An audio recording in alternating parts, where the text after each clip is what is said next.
This episode is sponsored by JDA QA Software Testing, your scalable solution for manual, automated, security, and performance testing. Check us out at jdaqa.com. And with that, let's get on with the show.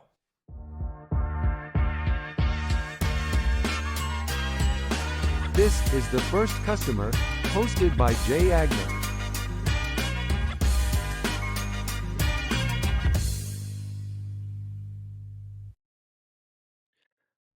Hi, everyone. Welcome to the First Customer Podcast. My name is Jay Agner. Today, I am lucky enough to be joined by someone in the land down under, Mike Powrie, founder and CEO of CloudWave. Very early in the morning for you, Mike. I appreciate you being on. How are you, buddy? Very well, thanks, Jay. Good to go. How are you? I'm good, man. I was saying before the show, it's 6:21 there now. You were lively. So it's a good start. Are you used to working these sort of hours to kind of hit the American work time zone or Yes, what? yes. We've got a lot of new American brothers and sisters that need some love, so we're up early. But I've always been a bit early riser, and I think it's the cliche is correct. The early bird gets the worm, Jay. Yes, it does. It does. So tell me, where did you grow up and did that have any impact on you being an entrepreneur later in life? Yeah, it's really interesting. My folks are teachers. We came from pretty humble beginnings, so I never really had an entrepreneurial family. However, I did have parents whose job I was to articulate, complex issues into really nice bite-sized chunks and help people learn. Sometimes think maybe that helped. I've been around quite a while, Jay, for my 25th year in IT. And I started off, it's really, explaining some of these complex information technology terms and services across networking software. My first job was in a distributor in a contact center, actually, answering a ton of questions. And I sometimes think maybe that the folks sometimes helped with that teaching aspiration. But yeah, no, this is off my own bat and really sort of more of something I had to do. I felt a burning desire when after sort of 10, 15 years in corporate, I sort of thought, what else is there? And, this was a disruption play within a really old, antiquated industry in contact center town with some, rigid tools and expensive stuff that doesn't integrate. And, the penny dropped around 2013 that there was a better way to do this. And this build versus buy concept, these Lego blocks that from AWS, from Google, from Twilio, you could finally wrap technology around a business. And, CloudWave was born and we haven't looked back. Beautiful. It's very interesting you say that about teachers. I as you were saying that, it made me realize I have had a lot of entrepreneurs on whose parents were teachers. And Really? the fact that you pulled out maybe why that is as far as like being able to explain things and like kind of that's a very interesting take Yeah. on that. So I never really connected those dots before. So how did CloudWave start? I mean, you kind of hinted at it a little bit there, but like what was the actual kind of genesis of Yeah. you said, okay, here's a problem, let's go solve it. Yeah. Jay, my background's all in was unified communication. So I did 10 years at Cisco Systems. Fantastic organization, on the forefront of internet adoption and really cool level of training. I was the youngest managing director for a Danish firm called Jabra for a couple of years. I worked for a German company called Siemens, or their unified comms practice in Australia. I headed up that. And then I was at British Telecom for 4 years doing really big, hairy managed services. So I got to sort of understand the unified comms side and then the dark arts of managed services and telco and how that all works. And like I said, I had a really horrific couple of experiences trying to deliver contact centers utilizing old world technology. So some of the traditional players with expensive license models, as I said, they were trying to stuff kind of this on-premise equipment into the cloud and, it wasn't multi-tenant, it wasn't designed for it. And we just had massive issues. And we had agents who were left, with tools that they couldn't use. As I said, we spent years trying to integrate things and it just would not work. Technology was clunky, super expensive, CFO white in the face. And it really struck a chord with me and cut me pretty deeply around there must be a better way to deliver a contact center of the future that gives the agent the tools and the information they need at the time they need it, and really helps the customer journey coming through. And the other thing, Jay, is everyone has a horror story about dealing with a contact center. Everyone I speak to, you're trying to shut off your cable service and it's 90 minutes. You get bounced around trying to set up a new mobile phone, and the previous guy doesn't know your details. There's no authentication. You got to authenticate yourself 5 times. So look, it was an industry that just needed help, and we saw a huge problem, and that was the driving motivation behind CloudWave being born. Beautiful. And who was your first customer after you guys built whatever version of Well, the platform you ended up selling? yeah, look, so at first we were, who the hell is CloudWave? And we coupled with some really other big global managed services companies. So Tech Mahindra, I had some friends at British Telecom, Telstra, Atos. There were some large global managed service providers, and so we lent on their credibility with customers and their big contracts, and we folded in underneath and just did some cool, shiny innovation elements.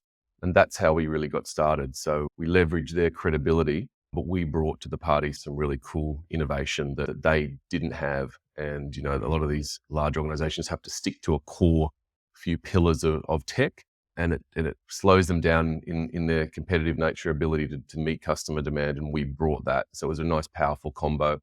The story behind it is I'm at New Year's Eve and responding to a tender. There's fireworks going on outside. I'm like eyeballs falling out of my head answering a tender in India, and people telling me I'm crazy and what are you wasting your time for? And we won that tender, and the customer paid us up front for 5 years. So that was the other big Wow. moment, and it was very cool. It was a nice lucky break, but if it hadn't have been that, it would have been another one, because you just the burning desire has to, in some ways, sometimes override common sense to get you off the ground. It's just it must be done, and you must get through it no matter what, and you will succeed. So that's the upside. At first, I thought you said you were on Tinder on New Year's Eve, which I thought that's a different story, I think, than the one you I'm just way too told. old. What does CloudWave provide today in a nutshell? Like, what is it? A platform? Is Look, it a services company? Like, what is it today? really quick. So we're primarily engineers. Every single person in the 30 odd strong company is a contact center expert. Hugely important, because it's a niche that needs subject matter experts. So KPIs and reporting and how AI can be folded in, you need to know contact centers. So that was part A.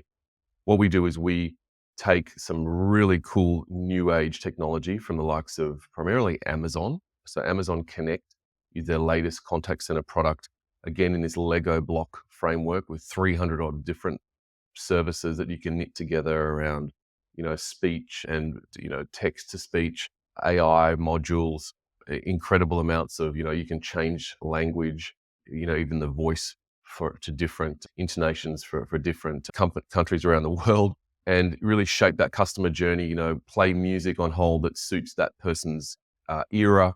There's some insane tailoring that can be done. And Hmm. finally, you can create a customer journey that is unique to your business.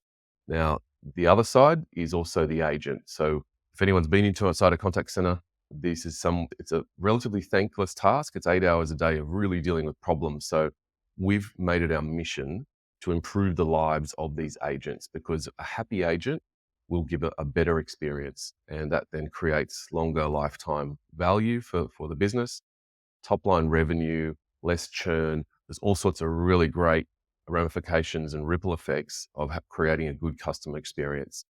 Our software sits on top of all of this, the Amazon Connect world, other plugins, CRMs, workforce management tools. As I said, AI, customer journey, analytics across all channels. Can bring in WhatsApp and all sorts, really anything that your imagination can come up with, we can bring into our single pane of glass called Neon now, which is on the Amazon marketplace. Wow.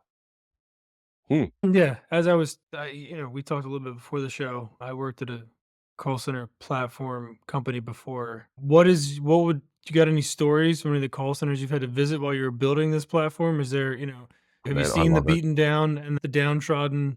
agents? Yeah. What's it like? Yeah, I have, and, every time you go I mean, first thing is you walk in and the guys have their favorite, football team jersey hanging up. They got pictures of their kids, their cat, some tickets to an Adele concert they went to. So they're tailoring their cubicle. So we took that logic and allowed them to tailor their own desktop. So the colors, where the information is on the screen, the time it pops up, suggestions for how to answer questions. We've also taken logic around this internal customer journey and down to the level of we can tell by the intent of the call before it hits the agent, is this a complaint? Is this something that they're wanting to buy something? Is it a changing an appointment, for an engineer or whatever it might be, a new vacuum cleaner part, depending on the company? And then if the agent has had a couple of stressful calls in a row, we can divert that to a different agent, or we can deflect it to an automation queue or a chat channel, or we can send it to somebody who's really highly skilled in a certain topic. So straight away, we've got this symphony of the intent capture and then pushing to the right person or right task that really, again, improves the agent's life as well as gets the customer to the right space at the right time, first time. How do you sell software with new technology into such an antiquated industry? Yeah, look, again, maybe the teaching comment comes back. It's just education. It's day after day of educating folks. And this stuff is not easy, even for seasoned IT veterans who understand networking and tech and hardware. There is an ocean of possibility in this new world. As I mentioned, 300 services from Amazon, that's just AWS. There's all sorts of other plugins and data sources that people have. So what we really try to do is it's a hand holding through a digital transformation. It's people don't know what they don't know. So we might start with what's a really quick win, a problem, and let's focus on that, build to that, deliver, and then let's move on to the next and improve. Collect some data, understand where the business insights are, and feed that back to the guys that actually know the business better than anyone, and then they can sort of instruct and decide where to utilize this technology to improve their business. So it's really it's a hand holding, yeah, an education exercise. Is it custom? I mean, it doesn't, and maybe it's just the semantics of it, but is it a custom implementation for each client, or is there some sort of central, like, this is our platform and this is what we do? Yeah, so it's a very good point. It can be either. So in the old world, you go buy a product off the shelf, you've got 20 features, and that's it. You're away. Right. The other side of the coin is you have 300, 500 features, and you're kind of bamboozled by where do I start? So we're somewhere in the middle. So we provide this overlay, which will day one set up your data lake, give you access to all this 300, allow you to drag and drop and take the elements that you want, and then allow you to manage them. So you've got the levers in your hands, or the business people do. You don't need to call IT, pay thousands of millions of dollars to another company to come and change things. The business owner, can do that on the fly. So it's all about empowering the agent, the contact center manager. Things like reporting. Right, this is another massive rabbit hole. Literally hundreds of stats that you might want to pull out, but each company is different. They goal their staff on different things. So with our interface, you drag and drop what stats you need, you set parameters, you set warning lights, etc., etc. And this can be then changed tomorrow, the day after. We look after Sydney Opera House is a big iconic customer of ours. They had a really unique issue where they would have hundreds of people on hold waiting to buy tickets to a concert. Let's say Adele. Let's say, and I love Adele for some reason this morning. Let's say, and tickets would sell out straight away, right? But then they got 97 people on hold, just churning through. Hello, sorry, no, it's sold out. Sorry. So we can inject a message into that hold music on the fly, or they can do it. Sorry, guys, Adele is sold out. If that's what you're calling about, Thank Hmm, you, good luck next time. 88 people hmm. drop off that queue, right? And it's just a much nicer experience and nicer service from a company, and the technology's there, so why not take advantage of it through a platform such as ours? Hmm. How do you guys prevent yourself from just being a custom software development shop? Right, Mm, like, all your customers want different things. They want, the different, even if it's just layout stuff or if it's features or it's whatever. I think a lot of those SaaS companies can fall into the trap, and I've worked at them, where they really have to fight against how much customization, how much time they mm. spend in each, account, because there is a limit where, like, the ROI just isn't worth fielding every single little request, as I'm sure you know. Yeah, yeah. So again, so this Jeff Bezos concept is what we kind of mirror. So this is open API. So this is probably the genius masterstroke of AWS is they've made everything open API. So that means that anyone can go and knit together these services that they see fit. And we have big enterprises will go and do it themselves.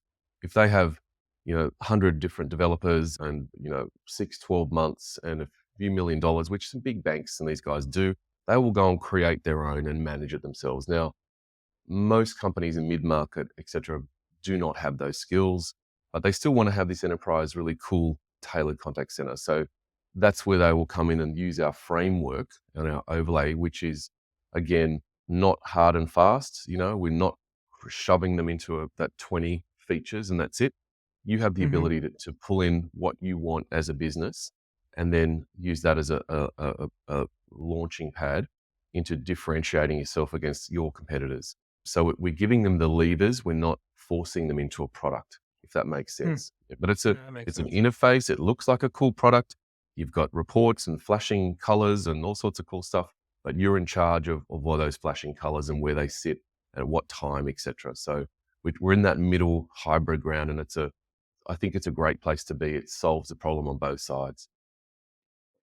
Well, considering I've worked at a call center software platform and you own one, and I do QA and I have done QA at those places, I have to ask you a question I've never asked anybody before, which is Oh, how do you handle QA on your platform? How do you test that, all these disparate integration pieces? Now, you can't obviously test the components of Amazon and that sort of thing, which is kind of a basic testing understanding. But how do and you make sure it all comes together correctly so that the client is getting the best experience possible? it's a rigorous process. It's a meticulous process. So our core values in the business is to see raw, collaboration, respect, ownership, accuracy, and referenceability. And so this is what we live by, and this is what carries through all of our customer engagements, our internal meetings. How do we hire people? These are things we fall back on. So you'll notice that accuracy there is in our values because it is essential. And everyone knows from the coding world, you miss a semicolon somewhere and things break, and we can't afford to have a contact center down for any amount of time. So this is the front door to most organizations. So obviously the cloud takes away all of that resilience and security and plumbing side. And then our software is absolutely rigorously tested. We have multiple staff who manage that. We do staged rollouts and internal sanity testing. And there's 7 or 8 different layers of this before the product goes out. And look, touch wood, we've had smooth deployments, the majority of the time. If there's something that on the rare occasion slides through, then it's a bug fix and that gets treated immediately. So there's a really rigorous process. That's how you solve for that QA. Yeah. I love that. Yeah, I mean, we used to sit on calls and when a big ad was about to run, I mean, at, Mm, 10 o'clock at night, we would be there with all the, the server information up, making, you see the spikes and it's like, I'm holding my mm. breath to make sure everything goes through. So I've been through some of those hairy, quality, I guess you Yeah, call it, issues with those yeah, platforms. So what are you guys doing for marketing today? What are you doing for sales? Is that your main job as the CEO? Like, what are you out there yeah. doing? And is that part of it? It is, and it's business development is really, my only value add these days. I've got so many smart guys and ladies who manage the machine of CloudWave, and so I focus on alliances. We've got a whole lot of new partners joining who may want to resell. Amazon Connect don't understand how. So that's globally. Again, we have a lot of global system integrators who want to use us as their CX division. And then we deal directly with end users. And our sweet spot is around that, you know, 20 to 500 agents, depending on the region. So, yeah, look, we do a ton of digital stuff.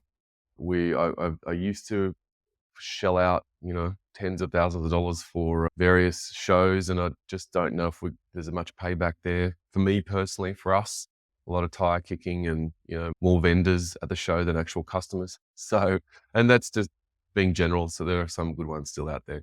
But, yeah, a ton of digital stuff. We try to do thought leadership pieces. We do blogs, things that aren't just kind of poking people and trying to sell, more about, guys, have you thought about, generative AI? Reporting is so critical. This is how we do it. This is how we just built a chatbot to solve for a healthcare industry. We do some really cool stuff in verticals. So two-tier banking is probably one of our strongest suits. There's a whole lot of integration into custom credit union databases and warehouses, and we've had a lot of success and testimonials that have come from that. And that's probably the biggest and the best way, is have the customer talking to other customers about you. That's really the only true way, because anyone can spout hot air all day, but it's getting your customers saying nice things is the absolute, nirvana. And that's where every single customer referenceability is our last value. So that's about making sure every single engagement, the customer comes away saying nice things, and we're highly referenceable. Yeah, no, I always like to say my clients literally are my salespeople. I don't have a sales, but they are. If they were, they would be, my highest paid commission people, because they Yeah. just, when you get a referral from somebody that's like, they did this for us, you need that, you should work with them. It's Mm, almost, I don't think there's a better setup. Now, referrals aren't necessarily scalable, but to your point, you can get testimonials and use case studies and all those sort of things that are kind of the next best thing to a direct referral, I think, where at mm, least they know that, somebody else had a lot of success with you. yeah, So, final question. I'm going to keep this non-business related, just Mike, sure. outside of the business world. Mhm. If you could do anything on earth and you knew you couldn't fail, what would it be? Oh man, that's a really cool question. Look, I've got a bit of a passion for health. I for a number of reasons, it's always been instilled early, to sort of, keep healthy. And I think that's a huge part of, well, what drives me and what sort of keeps the blood pumping, literally, is focus on health. So something in the health field around, longevity, dieting, and I'm right into, a lot of, you know, Huberman and a whole lot of really good doctors out there focused on this stuff. It's just a really cool, interesting thought. And I think it's not just about living for a long time, but living well. So, and for me, it really, as I said, it helps a lot during those stressful times if you've got a bit of a baseline of, the gym and your decent diet. And by the way, I'm far from perfect, but there's still a lot of chocolate cake and, the odd glass of wine. But yeah, that's probably where I would go, mate, is somewhere in health, a doctor or something like that. That I've always loved that idea. I like that. Yeah, I mean, I try to eat as healthy as possible. I'm very proud of myself. I set a goal yesterday morning, Halloween morning. I said, I'm Mm, not going to eat any of the kids' Halloween candy tonight, because if I get into a piece of it, it's over. it's It's over. just like a Yeah. cascade of like gummy bears and everything else. So I'm very proud to say that I did not have any candy last night.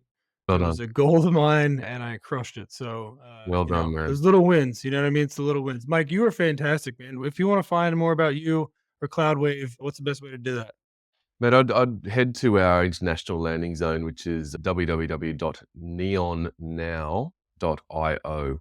So NEONOW, neonnow.io. It's got a whole heap of stuff about us and testimonials and some cool videos. I'm on LinkedIn at Michael Powrie under CloudWave. If anyone wants to hit me up, that would be very cool. Always happy to chat. Yeah, mate, and thank you so much. What a great podcast and really nice to talk. Yeah, it was great to meet you, man. And enjoy the rest of your week. Enjoy the upcoming summer down there. And I'll talk to you Thank you, soon. All right. sir. Good on you. See you, Thanks, buddy. Jay. You Thank you, too. man.